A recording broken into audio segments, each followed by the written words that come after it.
के योद्धा और हिंदुस्तान के पार्टनर राजर्षि महादजी सिंधिया। इसी किले ने 11वीं शताब्दी में खूंखार आक्रमणकारी महमूद गजनवी के विनाशकारी आक्रमण तक को रोक दिया।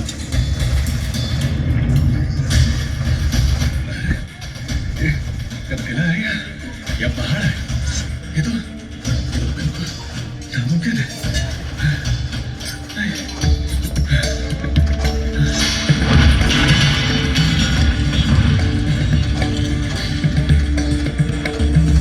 सुल्तानों के सुल्तान जिले सुभानी, हम कच्छप घाट वंश का कुछ नहीं बिगाड़ सकते।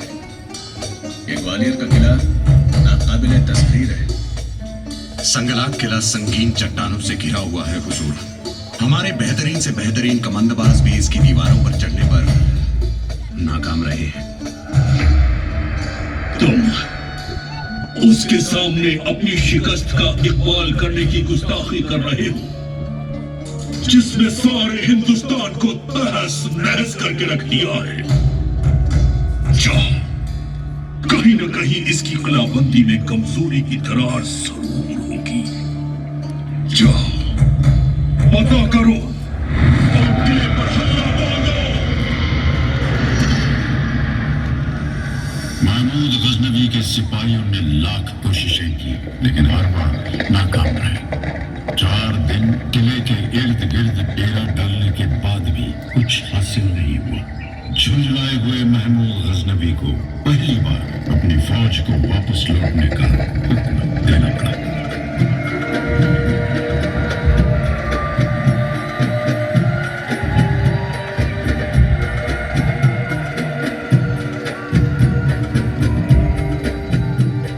कच्छप घाट के वीर योद्धाओं को बार बार खतरों का सामना करना पड़ा। पहले महमूद गौरी और तुर्की फौज, फिर दिल्ली के गुलाम वंश के सुल्तानों से। फिर भी वीर राजपूतों ने आखिरी दम तक लड़ने की ठानी थी। कच्छप घाट के वीर योद्धाओं, समय आ गया है। अब हमारे सामने एक ही रास्ता है, जिल्लत या मौत। जो दृढ़ राखे धर्म को, ते ही राखे करतार। जो दृढ़ राखे धर्म को, ते ही राखे करतार। जो दृढ़ राखे धर्म को, ते ही राखे करतार। ते ही राखे करतार। स्वामी, यदि आज इस किले की भाग्य में पराजय और महारानियों के अपमान की ही संभावना है, तो हम अपने ही हाथों इस जीवन का अंतिम वाक्य लिखेंगे। हाँ महाराज, पराजय से बेहतर मृत्यु को गले लगाना हमें मंजूर है। दासियों, जाओ, हमारे 16 श्रृंगार की तैयारी करो। सज सवर कर हम मृत्यु का आलिंगन करेंगे। जाइए महाराज, रणभूमि में जाइए। राजपूत वीरों की परंपरा के अनुसार अब हमारी भेंट स्वर्ग में ही होगी। राजपूत वीरांगनाओं, आपका साहस और शौर्य किसी भी महान राजपूत वीर से कम नहीं। और इसी के साथ अपनी आन और परंपरा के अनुसार महाराज और उनके वीर बाखुरे केसरिया बाना पहने रणभूमि में अपनी जान की बाजी लगाने के लिए चल दिए। सैनिकों, कूच करो!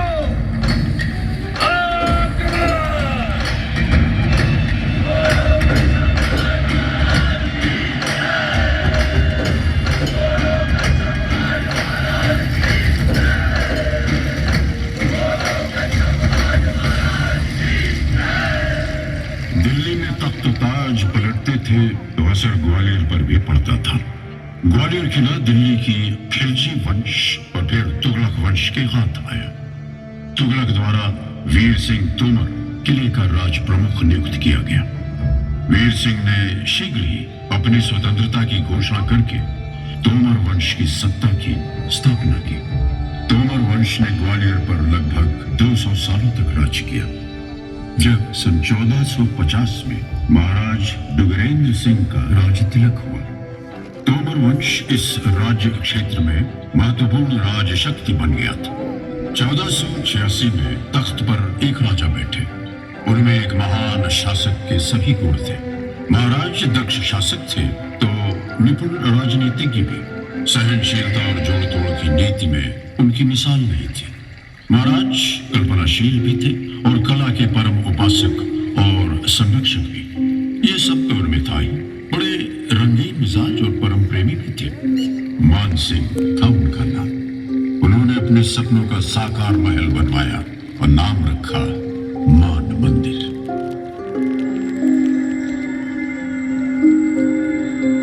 हिंदुस्तान में महल तो बहुत है, पर इस जैसा नायाब महल कोई नहीं। अरे ये इतना ऊंचा है कि हवा भी इसकी चोटी तक नहीं पहुंच सकती है। ये देखो, मंदिर का भीतरी हिस्सा कितने अद्भुत रंगों से सजा है। विश्वास नहीं होता। अरे इसमें ये खूबसूरत नक्काशी तो देखो, और जरा इन दीवारों पर लगे रंगों की चमक तो देखो। मेरी तमन्ना है कि मैं जमीन के अंदर बने केसर कुंड की बगल वाले ठंडे कमरे में जाकर देखूं। सुना है वहाँ रानियां सोने के खंभों पर लगे रेशम के जुए में झूलती हैं। राजा मान सिंह तो बस हर नर नारी के दिल और दिमाग में बस गए। लोग आज भी गुजरी सुंदरी नन्नी और मान सिंह की प्रेम कहानी सुनाते हैं।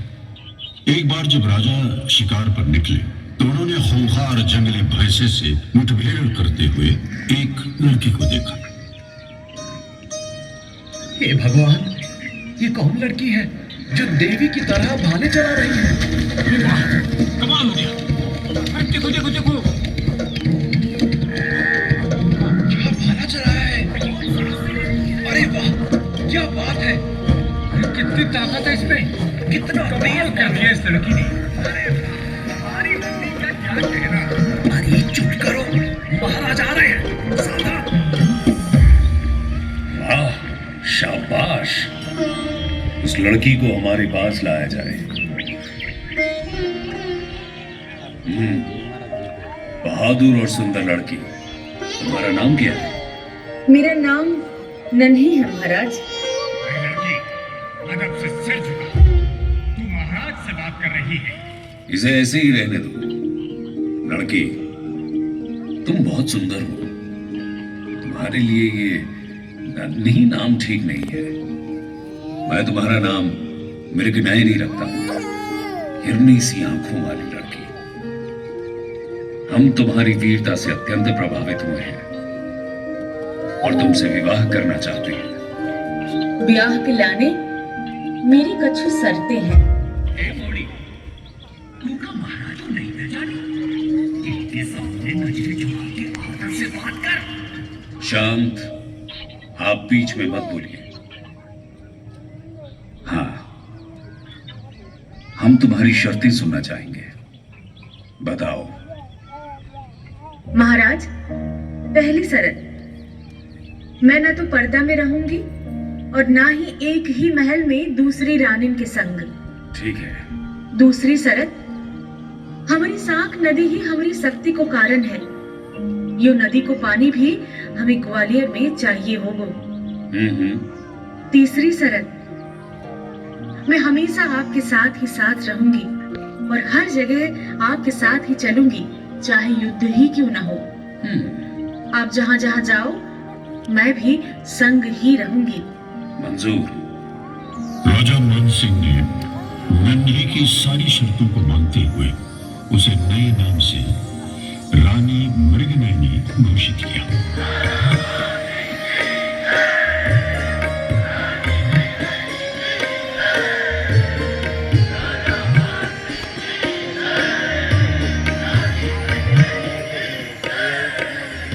मृगनयनी ने बैजू बावरी से संगीत सीखा।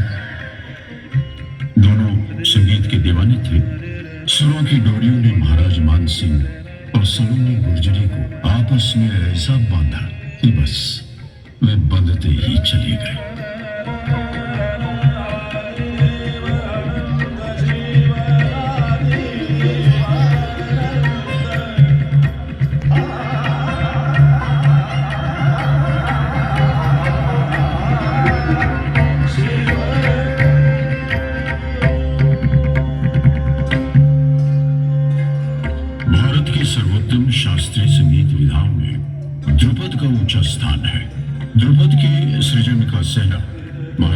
सिंह के ही सब है। देश के कोने कोने से संगीत के विद्वान मान मंदिर की यात्रा के लिए आने लगे। महल के विशाल और सुंदर कक्ष भारतीय शास्त्रीय संगीत की सुरताल से गूंजने लगे।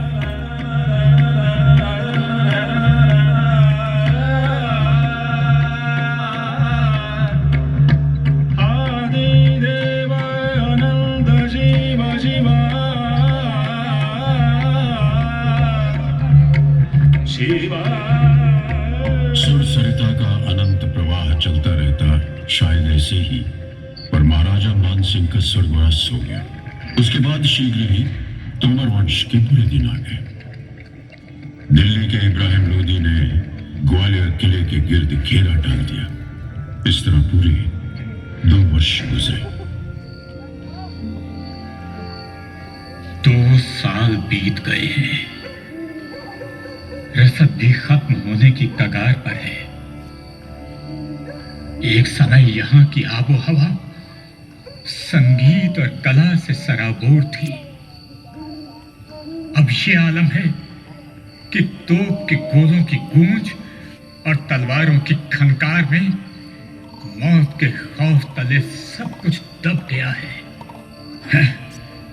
पता नहीं कम वक्त गोलीबारी कब बंद करेगा। कितना गुबार उठ रहा है।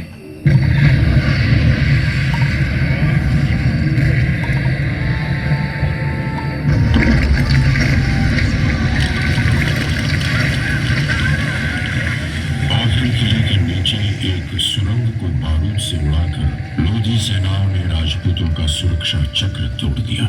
लोधी सेना किले में दाखिल हो गई।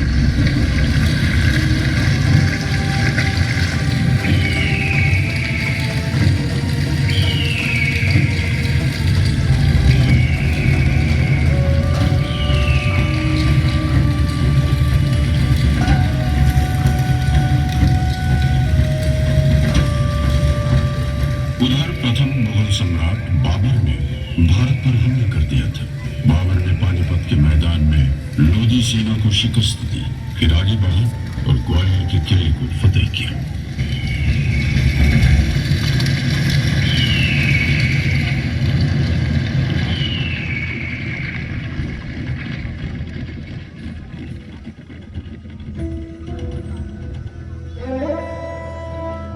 कभी युद्ध के साथ शांति और खून खराबे के साथ स्थिरता के दिन भी आए, जब तलवारों की खनखनाहट और युद्धों का उन्माद संगीत की लहरों और काव्य रस की सरिता में डूब गए। शहनशाह सूरी ने यह किला शहनशाह हुमायूं से छीन लिया था, मगर अकबर की अगुवाई में मुगलों ने इसे जीतकर वापस हथिया लिया।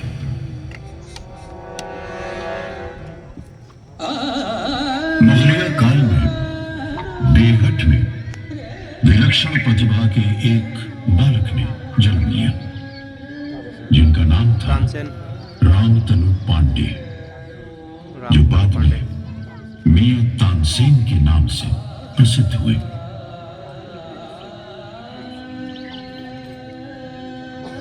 वे तानसेन थे जिनके कारण शहनशाह अकबर की आमद रंग बहार सी खिल उठती थी और जश्न का आगाज हुआ करता था।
अकबर मियां तानसेन के प्रति इतना आदर और स्नेह रखते थे कि जब तानसेन अल्लाह को प्यारे हुए तो शाह ने खास फरमान जारी किया कि मुल्क के सभी मौसीकी कार उनके जनाजे में शामिल हों।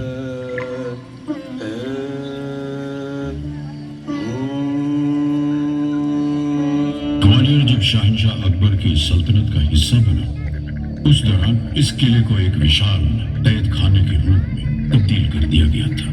यहाँ से किसी का निकलना मुश्किल था। इस किले से हंसती गाती महकती जिंदगी गायब हो गई। यहाँ विद्रोहियों और राजनैतिक बंदियों को हथकड़ी और बेड़ियों में रखा जाने लगा। वक्त कैसे तेजी से गुजरता है। हमारा ये शानदार किला आज दुख दर्द की सराय बन गया है। बड़े दुख की बात है कि इसी महल के खूबसूरत सर्द खानों में कभी रानी महारानियां धूप की तपिश से बचकर आराम फरमाया करती थी। आज वही सर्द खाना फांसी खाने में तब्दील हो चुका है। न जाने कितने शाही कैदी इन अंधेरों में डूब गए हैं। नहीं नहीं, मैं नहीं पीऊंगा। रहम करो, मुझ पर जबरदस्ती मत करो। रहम करो, रहम करो, रहम करो, रहम करो। कैसे नहीं पिएगा? पियो। फ्रांसीसी यात्री बर्नियर ने अपने ग्वालियर प्रवास पर शाही कैदियों की दुर्दशा को बयान करते हुए लिखा था कि यहाँ कैदियों को पोस्त पिलाई जाती थी जिसे अफीम की डोरियों को पानी में भिगोकर बनाया जाता था। इसके असर से कैदी का शरीर धीरे धीरे सूख जाता था। जुल्म के शिकार कैदी अपना दिमाग खो बैठते और धीरे धीरे वे मौत की गोद में सो जाते। एक कैदी ऐसा भी था जो इस किले से जीवित बच निकले। वो और कोई नहीं बल्कि सिखों के गुरु हरगोबिंद सिंह जी थे। सतगुर बंदी छोड़ है, सतगुर बंदी छोड़। मल्लिका